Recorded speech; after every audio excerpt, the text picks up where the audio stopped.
Bom, na, na aula de segunda-feira, a gente tinha, né, retomado lá o início da nossa conversa, né? E aí, a última coisa que a gente falou, se eu não estou enganada, foi o exemplo de alguns países onde já está acontecendo a ideia do crescimento negativo da população, né? Onde a gente acaba enxergando menos nascimentos do que óbitos, né? E quando a gente faz a continha lá do crescimento vegetativo, a gente acaba identificando, né, um valor negativo, visto que existe aí claramente uma diminuição dos nascimentos. Então, a gente agora vai falar um pouquinho, né, justamente desse perfil da população europeia, né, que a gente já há alguns anos se identifica essa ideia da diminuição da população mais jovem, né, então é o declínio dessa população, e o aumento da população mais idosa, né, e isso muda a característica não só da população, mas de outros aspectos do país, como, por exemplo, a disponibilidade de mão de obra, tá? Então, a gente vai entender agora o porquê que isso acontece, né, e entender melhor essas características da população europeia. Então, assim, justamente porque a gente tem aí um número reduzido de nascimentos e uma queda no número de óbitos, né? Então, assim, as pessoas nascem menos pessoas e morrem menos pessoas também. As pessoas passaram a viver mais, né? A ideia do aumento da expectativa de vida. Então, a gente, quando a gente faz o cálculo do crescimento vegetativo, cai, né?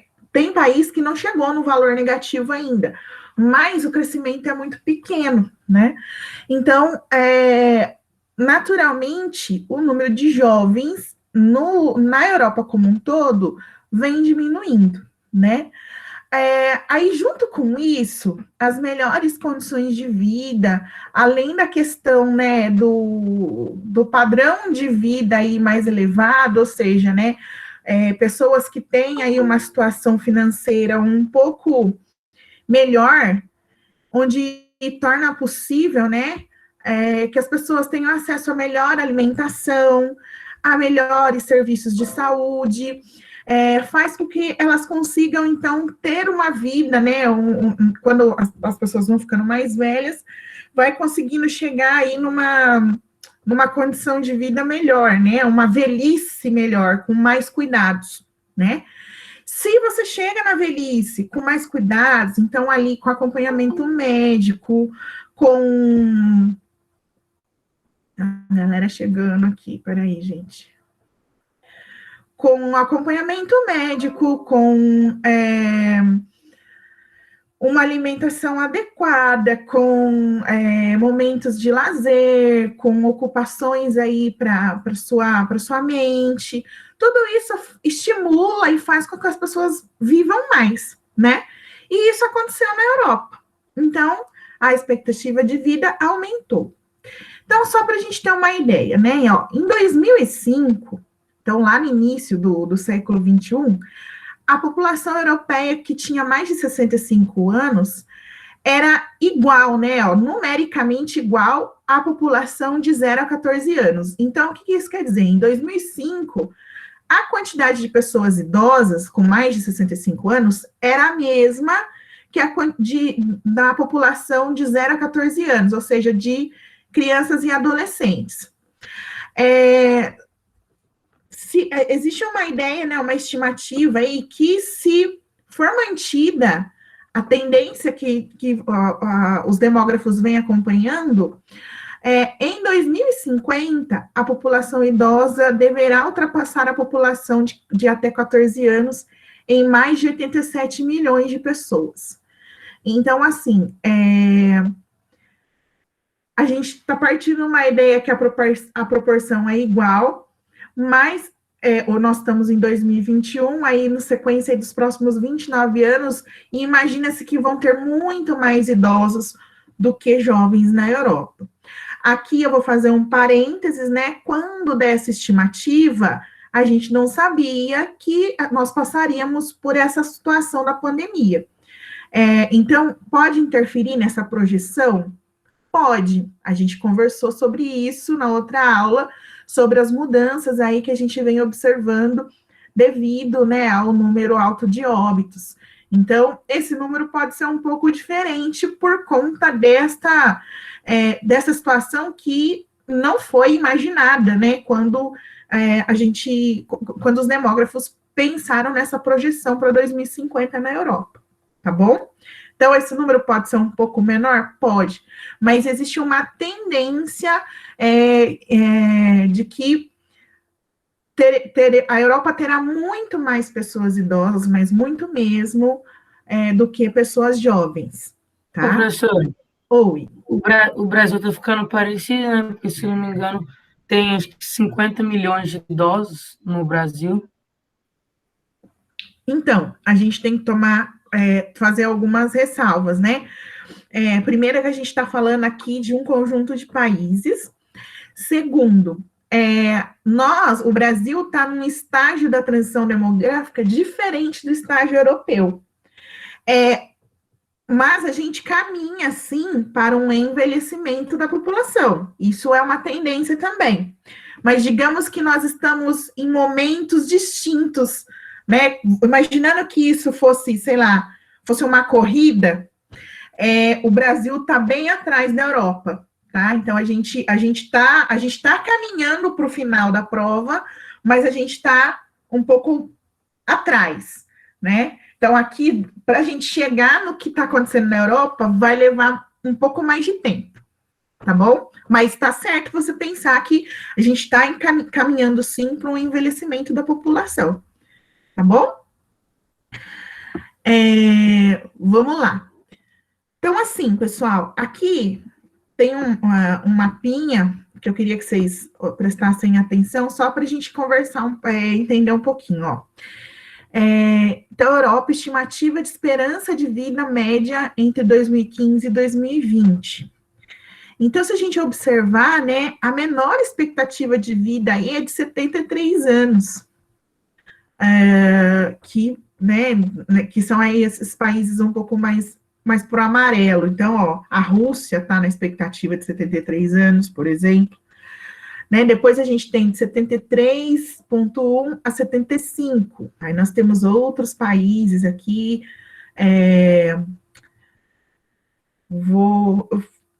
Acho que aqui é a região da Polônia. Então, essa galera aqui estima-se que esse pessoal viva de 73 a 75. Importante falar, a gente vai encontrar gente mais velha nesses lugares. Então, tipo, eu vou para a Polônia, eu vou encontrar uma senhora de 90 anos? Eu vou, porque a esperança de vida é uma média, né, pessoal? Tem gente que vai viver mais, tem gente que vai viver menos, tá? Aí a gente tem, né, a outra faixa de 75 a 77, né, 75,1 a 77. Vocês podem ver que o aumento é engraçado que espacializa, né?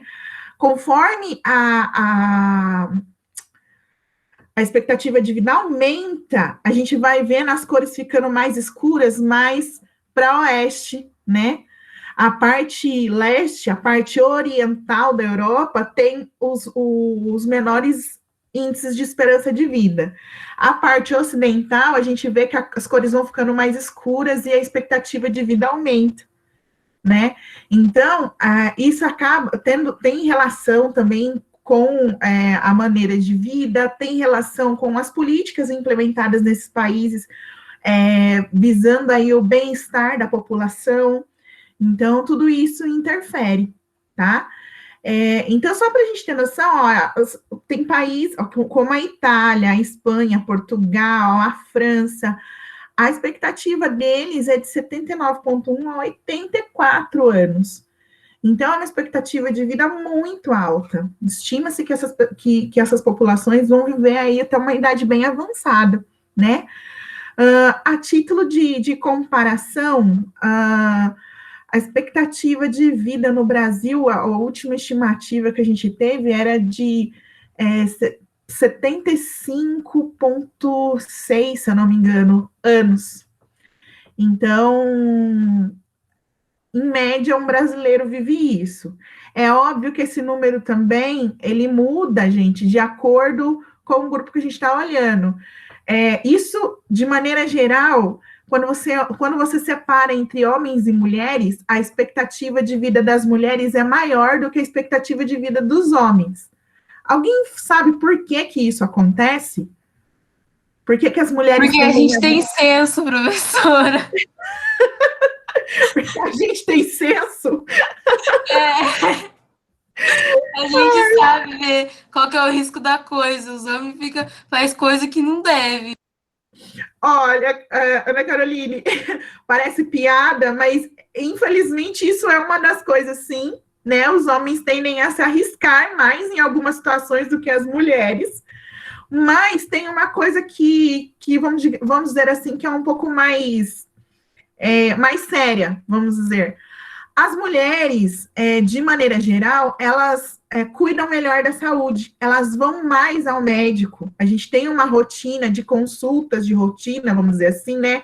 Então, as mulheres vão ao ginecologista, as mulheres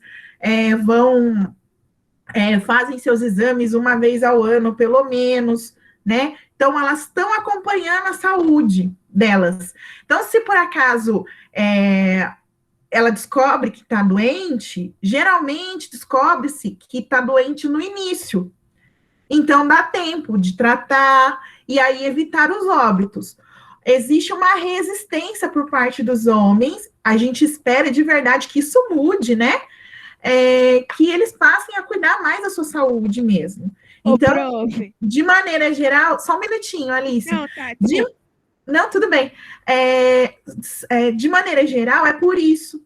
As mulheres têm um cuidado maior com a sua saúde do que os homens. Então, meninos, fica aí a dica, hein? Cuidar mais da saúde de vocês para a gente mudar essa realidade. Alice, antes de eu te dar a palavra, eu vou passar a palavra para o Lucas, que levantou a mão. Pode falar, Lucas.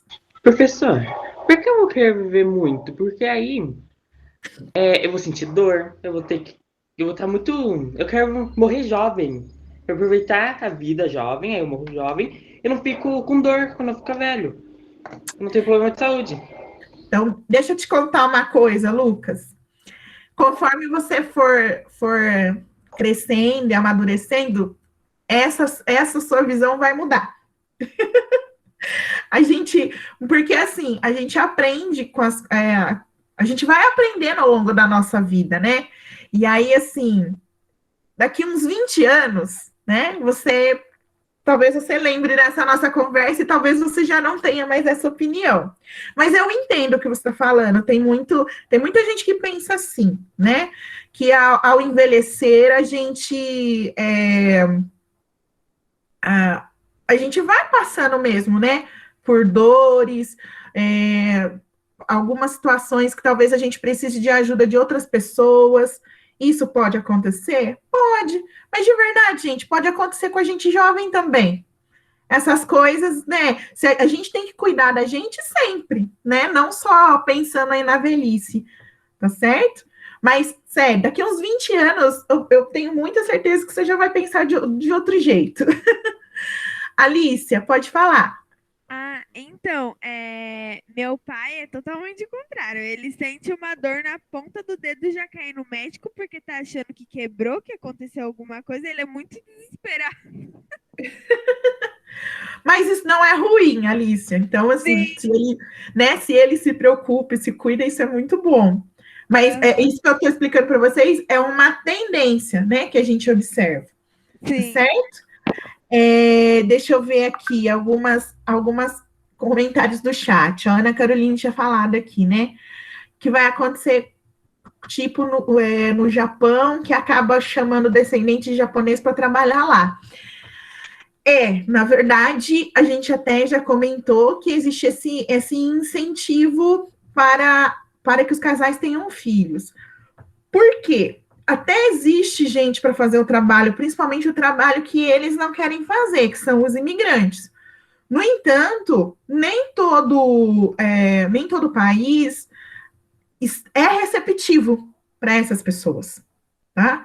Então, tem muito país que não aceita a entrada dos imigrantes, e é muito estranho isso, porque eles servem para fazer os trabalhos que eles não querem fazer.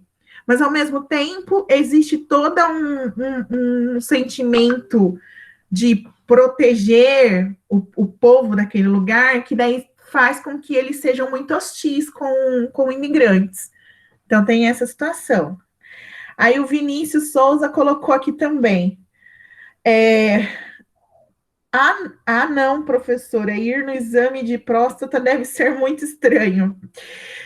Vinícius, ainda bem que a ciência está sempre melhorando e inovando, né? Existem algumas formas de fazer exame de próstata hoje em dia, que não necessariamente é esse caminho aí que você está pensando, tá bom? Agora é pelo sangue, não é? Mas se der errado no sangue, aí é daquele jeito.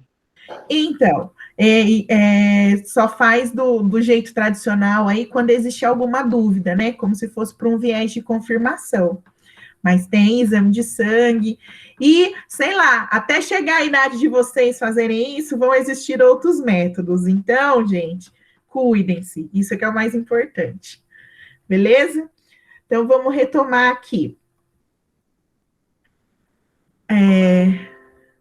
Então, a gente observou aí essa espacialidade, né? Conforme a gente caminha para o oeste, as idades aumentam. Aí, ó, é o que eu falei para vocês. Quais são as consequências, então, dessa diminuição da população jovem, né? Então, a gente tem dois problemas. Com menos jovens disponíveis, vamos dizer assim, a gente tem um problema aí de falta de mão de obra, né? Que acaba, como eu falei agora há pouco, acaba sendo compensado pelos imigrantes. Então, graças aos imigrantes que acabam chegando nos países europeus, é que ainda não aconteceu um colapso econômico na Europa. Então, faltar mão de obra para trabalhar, ia ser um problemão, né? Porque a riqueza, ela vem do trabalho. Se não tem ninguém executando esse trabalho, então não tem riqueza sendo gerada. Então, a gente tem um problema, né? A Europa teria um super problema para resolver. Então, esse é o primeiro problema. Não ter jovens na sua população, ou ter poucos jovens, atrapalha aí a questão da geração de riqueza, porque falta gente para trabalhar, tá? E, ao mesmo tempo, a gente também tem outro problema, que é a questão dos encargos sociais. Então, vamos trocar em miúdos aqui a questão da aposentadoria, tá? Então, num país onde a gente tem muitos idosos, a previdência, vamos dizer assim, né, que vai ter que desprender um valor muito maior para pagar as aposentadorias. Eu não sei se vocês já sabem como que funciona, mas vamos tentar trazer para a realidade aqui do Brasil. As pessoas que estão aposentadas hoje, né? Então, o aposentado de hoje, ele recebe a sua aposentadoria graças às pessoas que estão trabalhando neste momento. Então, assim, eu sou uma trabalhadora. Todo mês, lá no meu Olerite, é descontado um valor que vai para a Previdência Social. Quando a gente começa a trabalhar, né, que a gente não entende direito, você olha aquele desconto todo mês, você até imagina, nossa, é como se fosse uma poupança que está sendo feita para quando chegar a minha vez de aposentar, eu receber esse dinheiro. Mas, na verdade, não é assim. Desconta do meu salário hoje para pagar quem está aposentado hoje. Quando eu for me aposentar, quem vai pagar a minha aposentadoria é quem vai estar trabalhando naquele momento. Então, muito provavelmente vocês vão estar trabalhando para pagar a minha aposentadoria, vamos dizer assim. Então, qual que é o problema? O problema é matemático. Se eu tenho muitos aposentados e pouca gente trabalhando e pagando a previdência, vai ter dinheiro para pagar a aposentadoria de todo mundo? Não. Ah, professora, mas faz europeu tem dinheiro, não precisa. Eles Gente, roubaram da gente, dona. galera, Eles calma têm lá. dinheiro. Mas é um problema que eles enfrentam. Tem dinheiro, sim, tem dinheiro. Mas o dinheiro é só para pagar a aposentadoria? Não. Não. O dinheiro é para fazer tudo que o país precisa. E, gente, também pensando nessa lógica, o aposentado lá não vai aposentar com pouco valor para receber mensalmente. Se a pessoa teve uma remuneração alta a vida toda, a aposentadoria dele tem de ser mais alta também.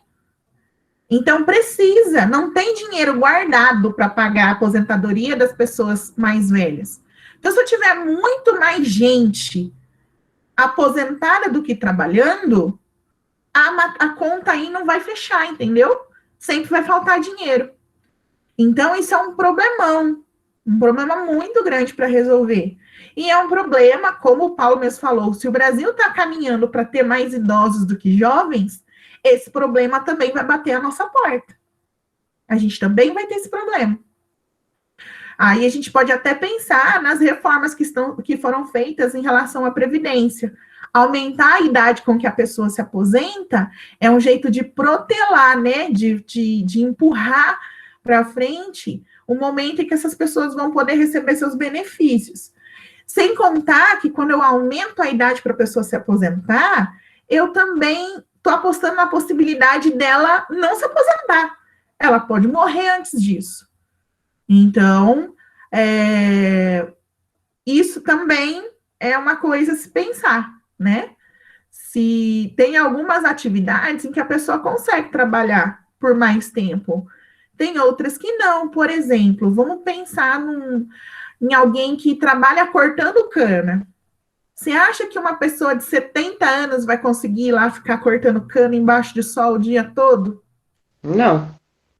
Então, é justo a gente falar que essas pessoas só vão poder se aposentar depois dos 70 anos, por exemplo? Então, assim, é complicado, gente. Essa questão aí é uma questão bem polêmica. E a situação aí da quantidade de pessoas, da quantidade de jovens e a quantidade da população idosa nos países é um problema muito sério mesmo.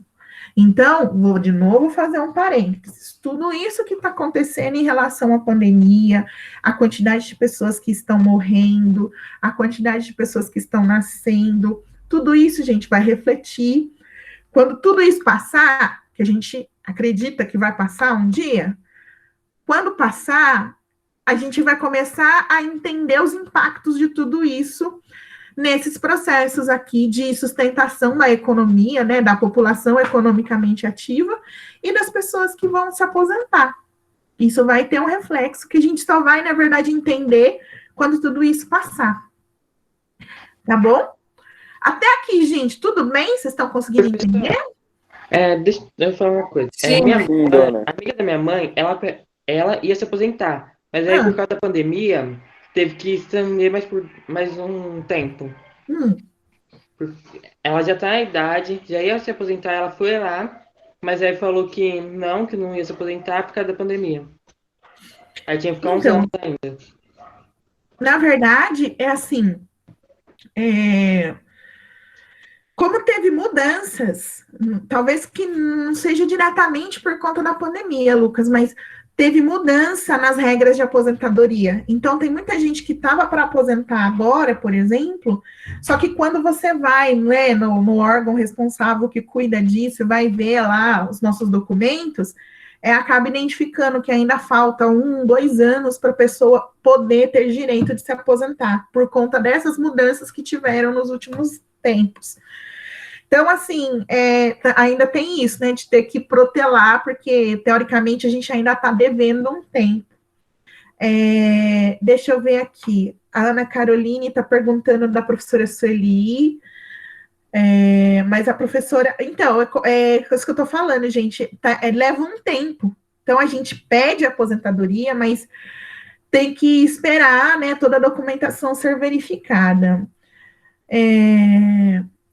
Aí você perguntou também outra coisa, né? Os professores e outros cargos têm, tipo, um direito de se aposentar mais cedo?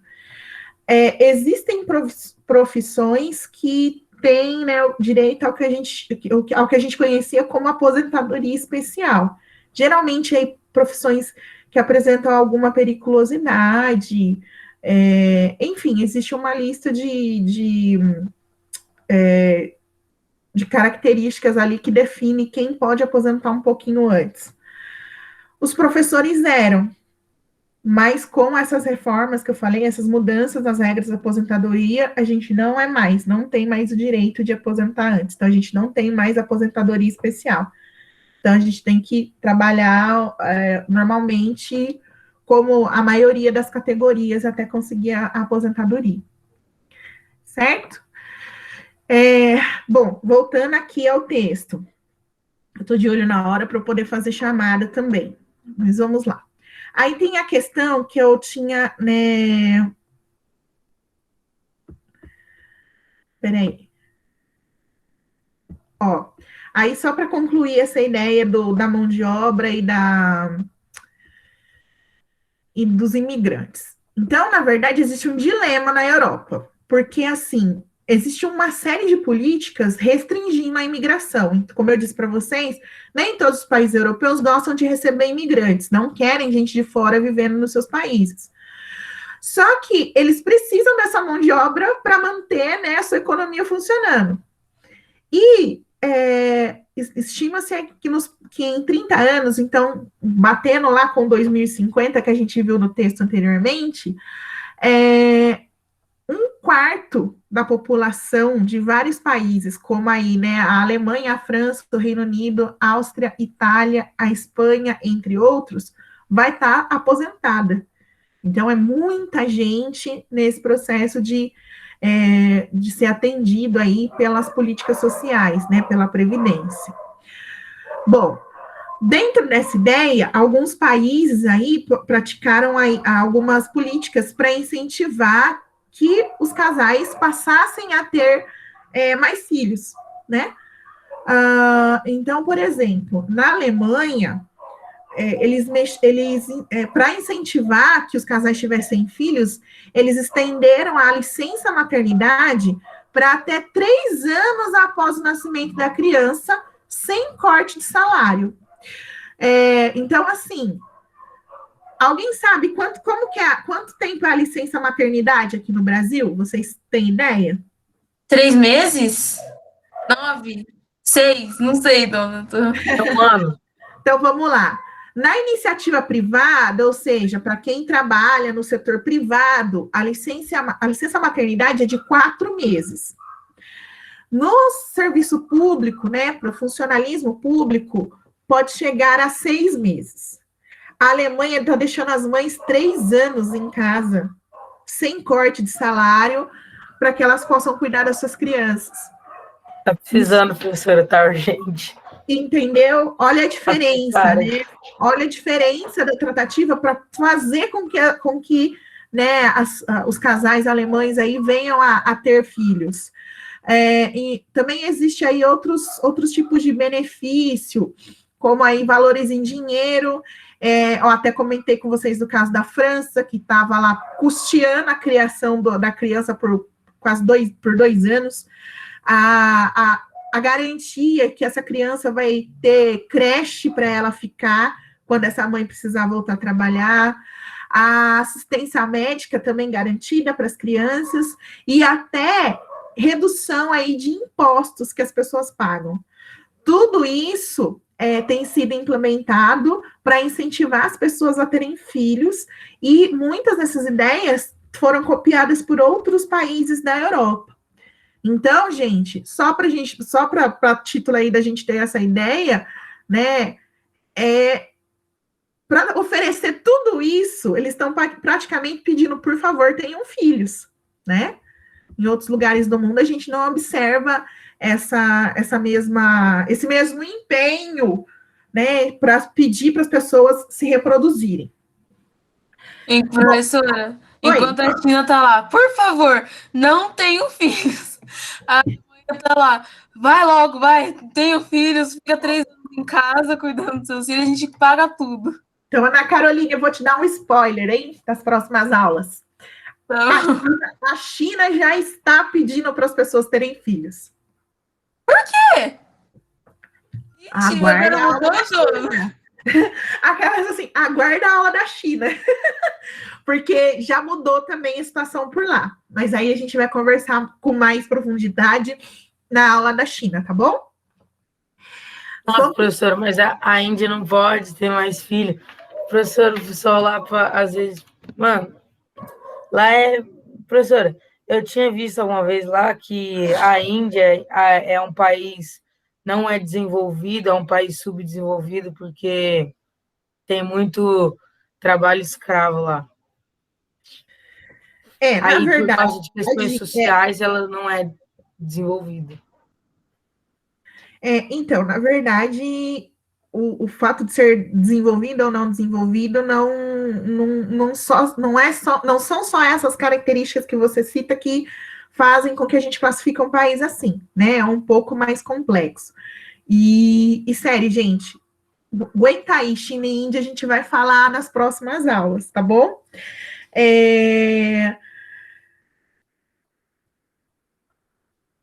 Eu tô vendo o comentário do Vinícius aqui. Vem um cara, tipo, agente 47, na casa de um casal aleatório e obriga eles a ter filhos. Calma que não é bem assim, e a gente vai conversar depois, como eu disse, nas próximas aulas. Essas ideias que vocês têm me fazem rir. Mas vamos lá. A gente, pessoal, para a gente finalizar, a gente vai falar um pouco da questão das migrações, né, internas e da imigração, né? Então, assim, bom, migração interna, né? Todo mundo entende o que é, né? O que é migração interna? Tipo, É uma São tipo, Paulo Migrar pra, dentro do território? pra migrar Amazônia. dentro do território, dentro do país. Isso, Mudar são de lugar dentro do país. os movimentos aí, né, dentro do próprio território, né, dentro do próprio país, ou no caso aqui que a gente está falando do continente, dentro do próprio continente, a gente pode considerar como uma migração interna. E aí, migração é quando está vindo aí de fora, né, de fora do continente ou de fora do país que a gente estiver tratando. Então, assim, depois da Segunda Guerra, né, de 45 em diante, a Europa passou por um processo aí de recuperação econômica e de reconstrução, né? Onde aí os países que estavam mais envolvidos na guerra também, a França, o Reino Unido, a Alemanha e a Itália, estavam trabalhando intensamente nessa recuperação econômica. E nesses países, a gente observou um fluxo migratório intracontinentais. Para esses países, principalmente de portugueses, espanhóis, gregos e turcos, cujos países não absorviam a mão de obra disponível. Então, o que quer dizer? Nesse período aí de recuperação econômica, português, espanhol, grego e turco procurou França, Reino Unido, Alemanha e Itália para trabalhar, porque precisava de mão de obra nesses lugares, não tinha o suficiente e em Portugal, na Espanha, na Grécia e na Turquia, tinha gente para trabalhar, mas não tinha emprego. Então, aconteceu esse movimento dentro do próprio continente europeu. Saiu de um país, foi para o outro para trabalhar. Tudo bem? Depois, a gente tem aí, né, no fim do período aí, né, quando cai o Muro de Berlim, e logo em 1991 tem a dissolução da União Soviética, então aí após o fim do socialismo, também aconteceu outro fluxo migratório aí dentro da Europa. Então, países que faziam parte da União Soviética e deixaram de fazer parte quando ela acabou, né, como a Polônia, a Hungria, a Albânia, a Romênia, entre outros, as pessoas saíram desses países e foram em direção a outros países da Europa, onde eles acreditavam que teriam melhores condições de vida. Geralmente saíam desses países do leste europeu em direção a países da parte oeste. Então, de novo, Portugal, Espanha, França, Alemanha, Reino Unido. Então, procurava ir para o outro lado da Europa, buscando essas melhores condições de vida, tá? Então, por exemplo, albaneses, né, quem saiu ali da Albânia, procurou entrar na Itália, né? E esse fluxo da Albânia para a Itália, ele não foi muito bem recebido, e a Itália passou a ter políticas aí para restringir a entrada dessas pessoas no território italiano, tá? Aqui é só um dos exemplos de tantas outras práticas que restringem aí o acesso de imigrantes a países da Europa. Então, além dessa circulação entre os próprios países europeus, dentro do continente, a gente também tem os fluxos de imigração ilegal, né? Então, quem tenta entrar ilegalmente nesses países, que geralmente saem da África, da Ásia e da América Latina, que vão em direção à Europa. Então, da África, quando a gente estava falando lá a respeito que a gente falou até do Estreito de Gibraltar, né, que é a menor distância entre a África e o continente europeu, esse é o principal ponto ali onde acontece esse fluxo, né, por onde as pessoas tentam entrar da África para a Europa. Os outros fluxos, né, vindo da Ásia, da América Latina, geralmente as pessoas tentam entrar com visto de turista, né, fala que está indo passear na Europa e não voltam, ficam por lá de maneira ilegal e acabam arrumando emprego, porque a gente volta para o que nós estávamos falando anteriormente, existe uma demanda, então existe emprego para essa galera, porém, tem essa controvérsia. Eu dou emprego para o imigrante, mas eu não quero que o imigrante fique no meu território. É uma contradição, na verdade, né? Existe toda essa questão. E essas pessoas, elas acabam sofrendo muita resistência e também...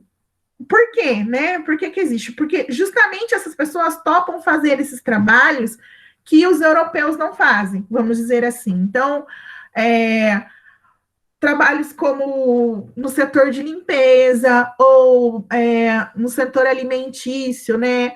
Enfim, trabalhos que na segunda visão ali dos europeus, não são trabalhos de tanto prestígio, vamos dizer assim, o que é uma besteira sem fim, né? Porque trabalho é trabalho. Oi. Que pena que eu não consegui, eu fiquei muito bravo. É que para tirar a cidadania italiana precisa de muito dinheiro, professor. Eu dei uma olhada assim, aí precisava de muito dinheiro para tirar a cidadania italiana. É um processo difícil e não é só questão do dinheiro, né? Você tem que provar toda uma linhagem, né? Da sua família. Não, aí é que eu tinha que achar os documentos do meu bisavô, né? Então, não é um processo fácil. E justamente por quê? Para evitar, né, essa aceitação, né? Aí, só para eu terminar aqui o raciocínio, gente, que a aula já está terminando e eu preciso fazer chamada ainda. Rapidão. Existe essa resistência porque eles colocam a culpa nos imigrantes pelo fato de não ter emprego para todo mundo na Europa. Só que não é verdade, né? Se os imigrantes estão fazendo os trabalhos que eles não querem fazer, não é por isso que tem gente desempregada, então, na Europa. Mas eles usam isso como, né, um motivo para não ser receptivo e para não querer a presença dos imigrantes dentro da Europa.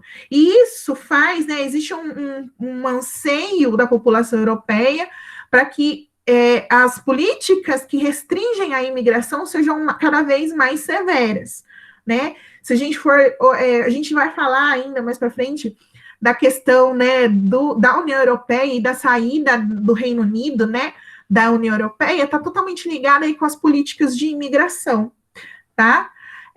Outra coisa que está associada a essa resistência à aceitação dos imigrantes que vêm de outros continentes tem a ver aí com a ideia do preconceito de origem dessas pessoas, a segregação, que é deixar elas de lado, o racismo, e aí, né, a gente tem exemplos dos mais variados. Quando a gente olha futebol, então, a gente já viu várias cenas de racismo nos campeonatos europeus, por exemplo, e a xenofobia, né, que é a aversão que as pessoas têm a quem vem de fora, ao imigrante, né?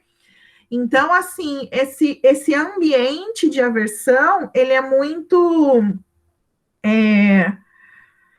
intenso dentro da Europa, e acaba fomentando aí uma série de, como eu posso dizer, de movimentos aí, de protestos e radicalização contra essas pessoas que estão, que não são da Europa, e que por vezes até tem gente que depois consegue regularizar a sua presença ali, consegue ter a documentação para ser um imigrante, não ser mais ilegal, ser um imigrante legalizado. Mas ainda assim existe toda essa ação preconceituosa em relação aos imigrantes, tá? Então, é bem, como eu disse, é extremamente contraditório, porque, de verdade, eles precisam dessas pessoas ali, devido ao fato aí dessa diminuição das suas populações. Então, assim, é muito estranha a relação que acontece, mas é a realidade dos países europeus nesse momento. Talvez isso mude futuramente, mas, por enquanto, é assim que eles estão lidando. E aí, para finalizar, a gente tem aqui no texto, vocês podem olhar com calma depois, né? A quantidade de estrangeiros que existem nos países da Europa, tá? Então, mesma coisa, as cores mais claras, valores menores, e nas cores mais escuras é que tem, né, os valores maiores. Nossa, professora, eu achei que Portugal ia estar escuro, porque, tipo assim, eu achava que muitos brasileiros iam para Portugal, por causa que essa onda de brasileiro indo para Portugal, ela é recente, né? Esse mapa aqui é de 2017. Talvez a gente, né, em algum tempo, a gente vai identificar outros valores, e aí Portugal entra nas partes mais escuras do mapa, vamos dizer assim, tá bom? Gente, vou então rapidão fazer chamada para liberar vocês, que eu já passei 2 minutos, tá bom? Peraí. Deixa eu pegar a lista. Vamos lá, peoples. Deixa eu parar a apresentação e vou parar a gravação também, tá?